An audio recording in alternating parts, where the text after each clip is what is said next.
नमस्कार, प्रणाम, जय हिंद। कैसे हैं आप लोग? बिहार एएनएम 10/7/9 को लेकर क्या है अपडेट? आखिर कब तक हो जाएगा फाइनल?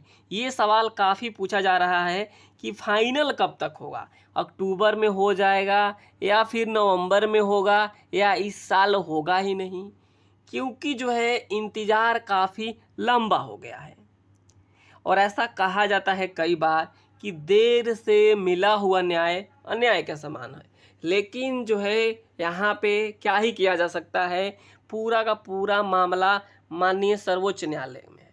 अब माननीय सर्वोच्च न्यायालय को जो है फैसला लेना है कि क्या होगा इसमें। लेकिन उसके पहले हम लोगों की भी जिम्मेवारियां बनती है, जैसे जो क्वालिफाइड हैं या फिर जो नॉट क्वालिफाइड हैं उनकी भी अपनी जिम्मेवारियां हैं। उन जिम्मेवारियों को अगर सही समय से पूरा किया जाता है तो ये भर्ती जल्दी क्लियर हो जाएगी। नए एसएलपी से लेकर के केस फाइनल होने तक का आपको संपूर्ण जानकारी इस वीडियो में देने वाले हैं। तो आप भी जो है बिहार एएनएम 10/7/9 से संबंधित हैं तो आप इस वीडियो को पूरा ज़रूर देखिएगा। तो आइए वीडियो को स्टार्ट करते हैं। सबसे पहले हम बात करते हैं जो पुराने केसेस हुए हैं, जितने भी आप सभी को पता होगा कि चाहे वो अंजलि जी का केस हो, जेवा जरीन जी का हो, पूजा जी का हो, डिम्पल जी का हो, कांति जी का हो या फिर सुषमा जी का हो, ये जितने भी एसएलपी हुए हैं उन सारे एसएलपी में जो है सुनवाई अगला यहाँ पे आप देखेंगे 18 तारीख को है।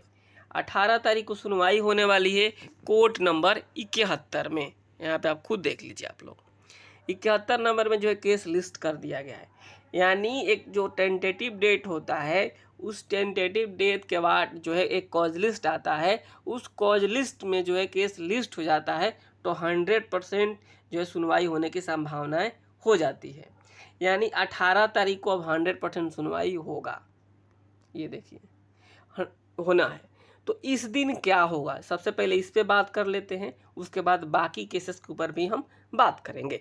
देखिए इस दिन क्या होगा, मैंने पहले भी बताया था कि जो है जब लास्ट टाइम 23 तारीख को सुनवाई हुई थी तो मैं खुद सुप्रीम कोर्ट गया हुआ था।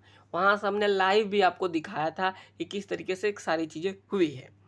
तो उस दिन ही जो है रजिस्ट्रार के पास पता चल चुका था कि अगला जो सुनवाई होगा 18 तारीख होगा। हालांकि ये बाद में अपडेट हुआ था, लेकिन पहले ही मैंने बता दिया था कि 18 को सुनवाई होगी और रजिस्ट्रार कोर्ट में ही सुनवाई होगी। कई लोग कह भी रहे थे कि 18 को फाइनल हो जाएगा जानकारी के अभाव में, तो वे लोग भी अब कहने लगे होंगे कि 18 तारीख को फाइनल नहीं होगा। 18 तारीख को रजिस्ट्रार के पास सुनवाई होगा और जो लोग भी काउंटर एफिडेविट सबमिट कर दिए हैं, यानी अब तक जो है आप एज पर जो है सुप्रीम कोर्ट के आप वेबसाइट के हिसाब से आप देखेंगे तो मात्र एक जो है रिस्पोंडेंट के द्वारा अब तक जो है काउंटर एफिडेविट सबमिट किया गया है। यहाँ पे आप देखिए। लेकिन जैसा कि जो है संविदा या फिर नॉट क्वालिफाइड की तरफ से जो खबरें मुझे मिली है उसमें ये बातें कही गई है कि हम लोग 3 लोगों को जो है काउंटर सबमिट कर चुके हैं। जो 4 रिस्पोंडेंट हैं उसमें 3 का हम लोगों ने सबमिट कर दिया गया है, जैसा कि वे लोग कह रहे हैं। अब जो एक आदमी बचा है अर्चना जी, जो कि अभी तक सबमिट नहीं की है। जैसे ही सबमिट करती हैं मैं आप सभी को अपडेट ज़रूर दूंगा। तो अगर ये भी जो है सबमिट कर देती हैं 14 तारीख के पहले पहले, तो अगला जो डेट होगा रजिस्ट्रार के पास उस दिन जो है सारे मैटर को टैग ऑन करके जो है आगे कोर्ट की तरफ बढ़ा दिया जाएगा। ये मूव हो सकता है, ऐसी पूरी की पूरी संभावना है। और जब ये जज साहब के पास केस पहुंचेगा तो ये फाइनल की तरफ मूव करेगा, क्योंकि आप सभी को पता है पहले भी कही जा चुकी है इस केस को लेकर के कि हमें इस केस को जल्दी क्लियर करना है। तो यहाँ पे आप देखेंगे जो 18 तारीख को डेट है, इस दिन जो है इस दिन तक अगर सब कोई सबमिट कर देता है तो ये केस फाइनल की तरफ मूव कर जाएगा। ये चीज़ हो गई। अब हम इस पर भी बात कर लेंगे कि आखिर ये फाइनल कब होगा। यानी जब तक ये सारे लोग काउंटर एफिडेविट सबमिट कर देते हैं तो 18 तारीख का दिन एक आपके लिए बेहद ही महत्वपूर्ण होने वाला है, क्योंकि अगला जो भी डेट मिलेगा कोर्ट के पास जब पहुँचेगा ये बेंच के पास तो जो है फाइनल हेयरिंग की तरफ मूव करेगा। लेकिन इसी बीच क्या होता है कि जो है एक और एसएलपी किया जाता है, जिसमें सीमा कुमारी जी पिटिशनर है और अर्चना कुमारी जी को यहाँ पे रिस्पोंडेंट बनाया जाता है। इसका डायरी नंबर ये है, आप सभी को मैंने पहले भी बताया है। इस नए एसएलपी को 13 तारीख को फाइल किया जाता है, इसमें भी एक डेट आ जाता है। तो एक ये सवाल बनता है कि आखिर ये कब तक क्लियर होगा, यहाँ पे आप देखिएगा, इसमें एक डेट दिया जाता है 14 तारीख को। यहाँ पे ये कंप्यूटर जनरेटेड डेट है 14 तारीख को। इसमें ऐसी संभावना है नहीं है कि सुनवाई होगी। अगर सुनवाई होता भी है तो संभवतः इस दिन मैं आपको बता देता हूँ कि क्या होगा। मैं आपको पहले ही बता देता हूँ क्या होगा इसमें। इसमें जो है इस दिन हो सकता है इनके जूनियर वकील वहाँ पहुँचे और पहुँच के जो है वहाँ पे वो मेंशन करें कि जो है इसके साथ ही है ना, इस तरीके का जो है और भी केस है उसको उसके साथ टैग कर दिया जाए और उसी के साथ सुना जाए। तो ऐसी संभावना इसमें ये भी है कि 14 तारीख को ये मामला हो जाता है तो ये आगे मूव कर जाएगा। लेकिन अभी इसमें SLP नंबर मिलने में समय लगेगा। जो मैं आपको बता रहा हूँ, देखिए जब तक एक हेयरिंग नहीं होगा इसमें SLP नंबर मिलेगा नहीं। तो SLP नंबर अभी इसका नहीं मिला होगा, डायरी नंबर मिला होगा। यहाँ पे आप देख सकते हैं, यहाँ देखिए डायरी नंबर। तो इसमें अभी जो है केवल अप्लीकेशन लगेगा। यहाँ पे जो भी इसमें डेट आया हुआ है इसमें आपको इसको लेकर चिंता नहीं करना है। अभी ये हो गया, इस चीज़ को लेकर आप क्लियर हो गए होंगे कि जो नया SLP हुआ है इसमें अभी केवल अप्लीकेशन अगर लगेगा 14 तारीख को सुनवाई होता है तो ये सारी चीज़ें हो गई। अब जब बात आती है कि अब तक तो सही है, जितने SLP हुए हैं उसमें 18 तारीख को डेट दिया गया है और इस दिन रजिस्ट्रार के पास सुनवाई होगा, उसके बाद केस फाइनल की तरफ मूव कर जाएगा। दूसरा जो नया SLP हुआ है उसमें एक अप्लीकेशन लगेगा और उसको भी रिक्वेस्ट किया जाएगा कि जो है एक साथ टैग कर दिया जाए। हो गया। अब हम आगे आते हैं कि अगर नया SLP हो रहा है तो क्या हो सकता है।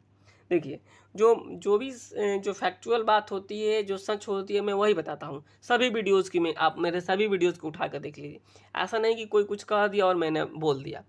तो यहाँ पे देखेंगे जो नया SLP होगा, अगर होता है तो, अभी तक तो हुआ नहीं है, अगर नया SLP होता है तो क्या होगा।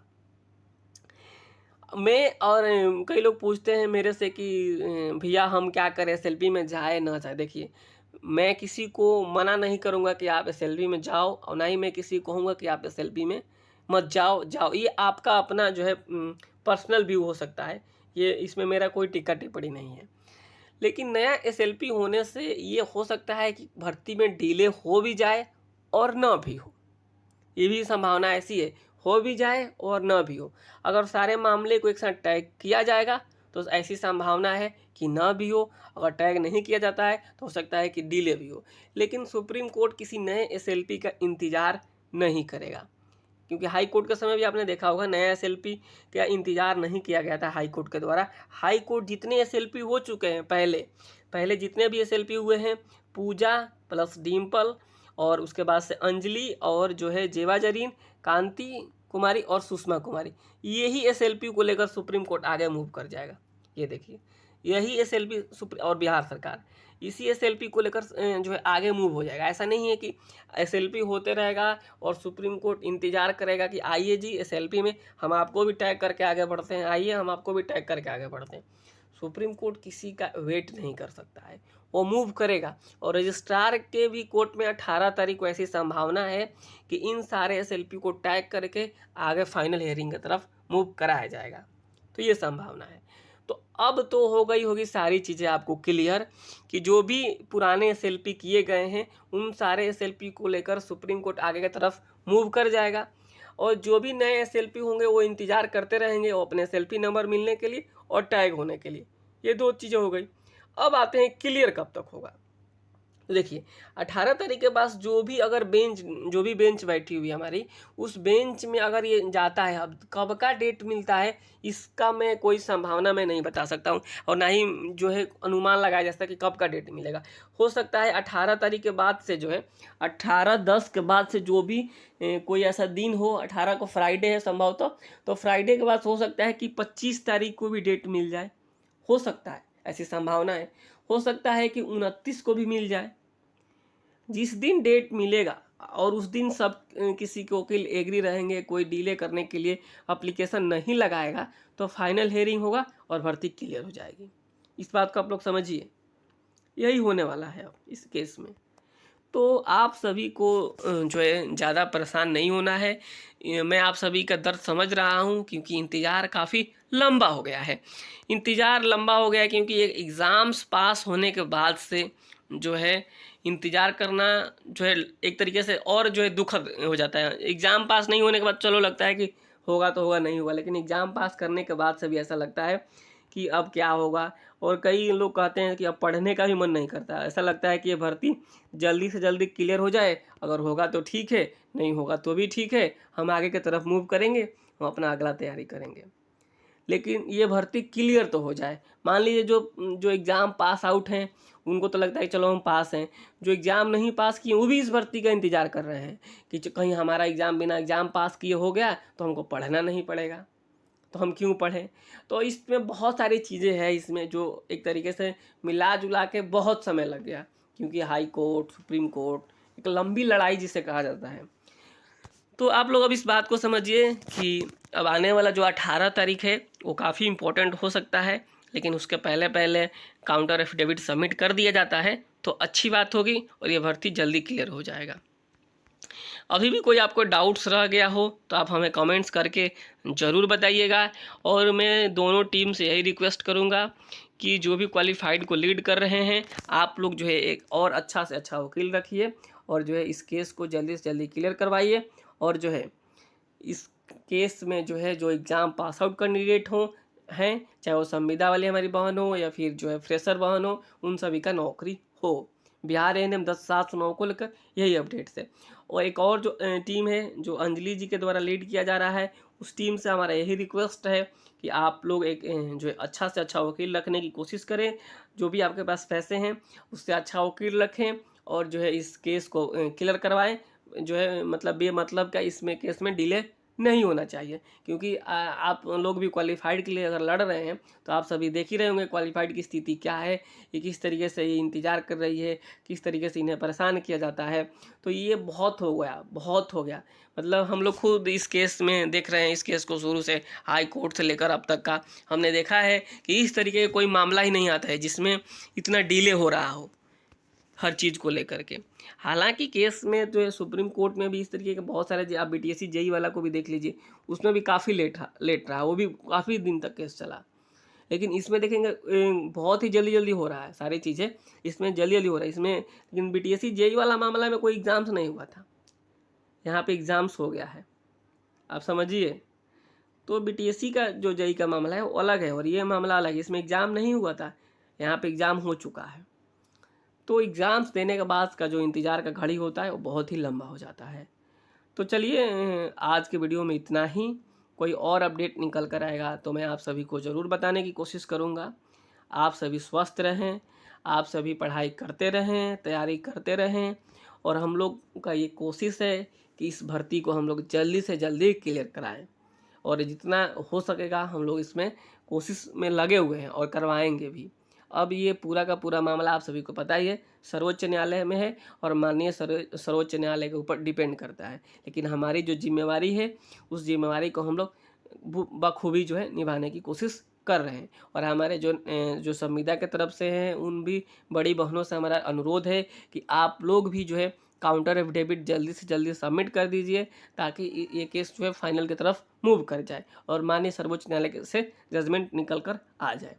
तो यही है चीज़ें कि सबको 18 तारीख का इंतज़ार है कि 18 तारीख के बाद अगला डेट कब का मिलेगा और उस दिन फाइनल होने की संभावना ऐसी है। देखिए मैं कोई 100% नहीं कह रहा हूँ कि जो अगला डेट मिलेगा उसमें 100% जो है क्लियर हो जाएगा, लेकिन संभावना ऐसी है कि रजिस्ट्रार कोर्ट से जैसे ही केस निकलेगा ये फाइनल की तरफ मूव कर जाएगा। तो चलिए आज के लिए इतना ही, फिर मिलेंगे आपसे, तब तक के लिए नमस्कार, धन्यवाद। अगर आप चाहें तो हमारे चैनल को सब्सक्राइब कर सकते हैं।